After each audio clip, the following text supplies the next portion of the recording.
بسم اللہ الرحمن الرحیم۔ السلام علیکم اسلامک ٹیچر کے پیارے دوستوں، میری بہنوں اور میرے بھائیوں، کافی دنوں کے بعد آج بیان کرنے کا موقع ملا ہے۔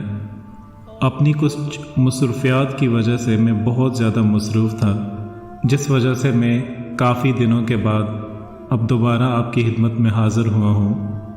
اور آج رمضان المبارک کے حوالے سے میں بہت خاص وظیفہ آپ کی خدمت میں لے کر کے آیا ہوں۔ یہ وظیفہ بہت ہی کامیاب اور بہت مجرب وظیفہ ہے۔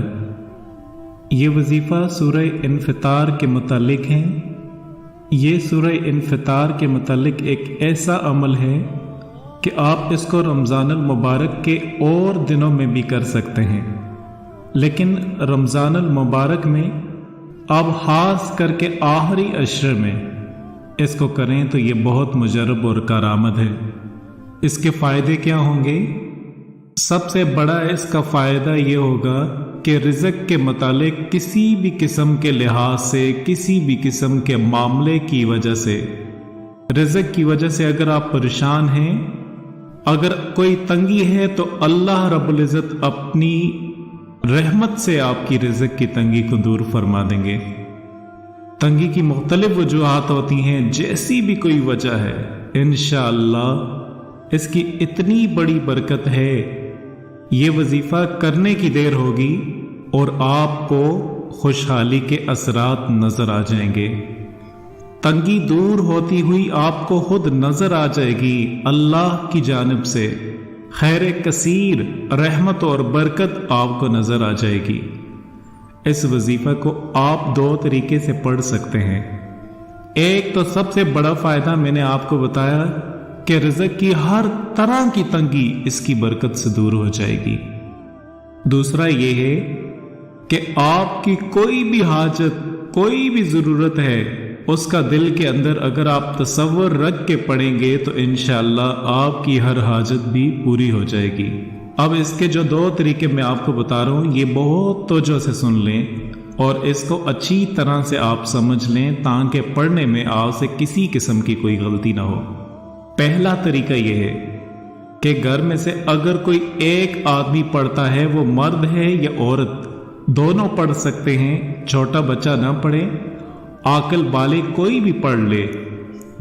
سورہ انفطار 70 مرتبہ آپ نے پڑھنی ہے اور یہ 70 کی تعداد آپ نے 3 دن کے اندر پوری کرنی ہے۔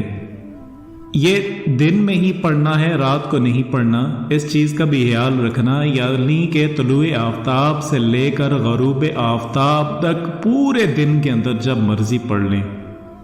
اگر پڑھنے کی تعداد کم یا زیادہ ہو تو اس میں بھی کوئی حرج نہیں، لیکن 3 دن میں 70 کی تعداد آپ نے پوری کرنی ہے۔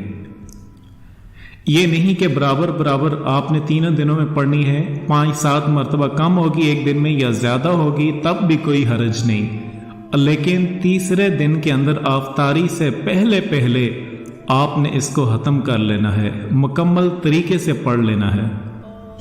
اتنا پہلے پڑھ لیں کہ افطاری کے وقت آپ تسلی کے ساتھ اور سکون کے ساتھ اللہ کی بارگاہ میں اپنی حاجت، اپنی ضرورت، اپنی جو بھی آپ کی خواہش ہے، جو بھی معاملہ ہے، اللہ کے سامنے پیش کر کے خصوصی طور پر دعا مانگ سکیں۔ وہ دعا آپ کی اتنی طاقتور ہوگی کہ انشاءاللہ آپ کے منہ سے وہ لفظ نکلے ہوئے رائے گاہ نہیں جائیں گے، ان کا اثر آپ کو خود بہت نظر آ جائے گا۔ اس کی خیر و برکت اور دعا کی قبولیت کے اثرات آپ کو خود نظر آ جائیں گے، اور انشاءاللہ جس کے لیے بھی آپ دعا مانگیں گے وہ ضرور پوری ہوگی۔ ایک طریقہ یہ ہے۔ دوسرا طریقہ سن لیں کہ گھر کے 2 افراد، 3 افراد، 4 افراد جتنے بھی ہیں وہ مل کر اس سورت کو پڑھ لیں۔ اس سورت میں آپ نے ایک دن کے اندر 70 کی تعداد کو پورا کرنا ہے، وہ بھی اسی طریقے سے طلوع آفتاب سے لے کر کے غروب آفتاب تک پہلے یعنی افطاری سے کچھ دیر پہلے، آدھا گھنٹہ 20 منٹ پہلے آپ نے اس کو مکمل کر لینا ہے، تاکہ آپ سکون کے ساتھ پھر اپنے جو بھی اہتمام کے ساتھ آپ افطاری کر سکیں اور پھر اللہ سے دعا مانگ سکیں. اس وقت کی دعا اتنی طاقتور ہے، بہت مجرب دعا ہے. اس وقت جو بھی اللہ سے دعا مانگیں گے وہ ضرور قبول ہوگی. یہ دوسرا طریقہ ہے. اب بہت سارے ہمارے بہن بھائی اکثر کسی نہ کسی پریشانی میں مبتلا ہوں گے. کافی سارے لوگ یہ گلہ بھی کرتے ہیں کہ ہم اللہ سے مانگتے رہتے ہیں لیکن ہماری دعائیں قبول نہیں ہوتی. اور اکثر لوگ یہ کہتے ہیں تو ہم تو مانگتے ہی نہیں، اس وجہ سے نہیں مانگتے کہ ہماری دعا قبول ہی نہیں ہوتی. جب قبول نہیں ہوتی تو مانگنے کا کیا فائدہ؟ تو میں ان دوستوں سے بھی یہ میسج دینا چاہتا ہوں، خدا را اللہ کی رحمت سے کبھی مایوس مت ہو، کبھی مایوس نہ ہو. اللہ کی رحمت سے کبھی بھی مایوس نہ ہو. اللہ تو 70 ماؤں سے زیادہ پیار کرنے والے ہیں. جیسے ماں بیٹے کی آنکھ سے ایک آنسو نہیں دیکھ سکتی، سوچئے وہ کتنی جلدی بیٹے کو معاف کر دیتی ہے. ماں کو منانے کے لیے چل کے آنا پڑتا ہے، معافی مانگنی پڑتی ہے، پاؤں پڑنے پڑتے ہیں، آنکھوں سے آنسو بہانے پڑتے ہیں. لیکن ایک ذات اور بھی ہے، اگر انسان ساری زندگی گناہ کرتا رہے لیکن اپنے گناہوں پر کہیں بیٹھے بیٹھے دل میں نادم اور شرمندہ ہو جائے، النجم توبتن، دل میں اور نادم اور پریشان ہو گیا، دل میں پریشان ہو گیا، زبان سے کوئی فکرہ نہیں بولا، زبان سے معافی نہیں مانگی، چل کر مسجد کی جانب نہیں آیا، وہ پروردگار کتنا کریم ہے، صرف دل کی ندامت پر اس بندے کے سارے گناہوں کو معاف فرما دیتا ہے. تو میرے دوستو، معلوم ہوا کہ جتنا اس دنیا میں اللہ کو منانا آسان ہے، اسی کو منانا اتنا آسان نہیں. اس لیے کہ جو محبت اللہ کی بندے کے ساتھ ہے وہ کسی کو بھی بندے کے ساتھ نہیں. اس دنیا میں ہر کوئی نیکوں سے پیار کرتا ہے، ہر کوئی اچھوں سے پیار کرتا ہے. بروں سے پیار کرنے والی ایک ماں ہے. اولاد بگڑ جائے وہ کہے گی کہ یہ نصیب بچوں کے میں تو ماں ہوں، میں کیا کروں. بروں سے محبت کرنے والی اس دنیا میں اگر کوئی ذات ہے تو وہ ماں کی ہے. اگر ماں ممتا کی وجہ سے، اپنی ممتا کی وجہ سے اتنی محبت کرتی ہے تو اللہ بھی اپنے بندوں سے اس سے بڑھ کے محبت کرتے ہیں. اس لیے 100 سال کا بوڑھا ہڈیوں کا ڈھانچہ بن گیا، منہ میں دانت نہیں، پیٹ میں آنت نہیں، اولاد ہے نہیں، بیوی فوت ہوگی، کوئی قریبی رشتہ دار ہے ہی نہیں، کوئی اس کو گھر میں رکھنے کے لیے تیار نہیں، لوگ اس کو محفل میں نہیں بٹھاتے کہ تم کھانستا ہے. اب اس کی حالت یہ ہے کہ وہ لاٹھی پکڑ کے چلتا ہے. جب روٹی پکا کے اس کو دینے کو کوئی تیار نہیں، لوگوں کی بے وفائی سے اس کا دل تنگ ہوا، پریشان ہوا.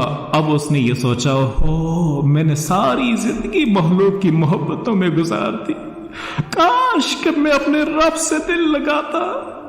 اب اس عمر میں لاٹھی پکڑ کے اپنی جھٹی کمر کے ساتھ ہامتا ہوا، کامتا ہوا اگر وہ اپنے رب کی گھر کی جانب چلتا ہے تو اللہ رب العزت اس بندے کو تانا نہیں دیتے کہ تو نے اپنا وقت کہاں ضائع کیا، کیا ہے تمہارے پلے، اب تمہیں یہ وقت یاد آیا.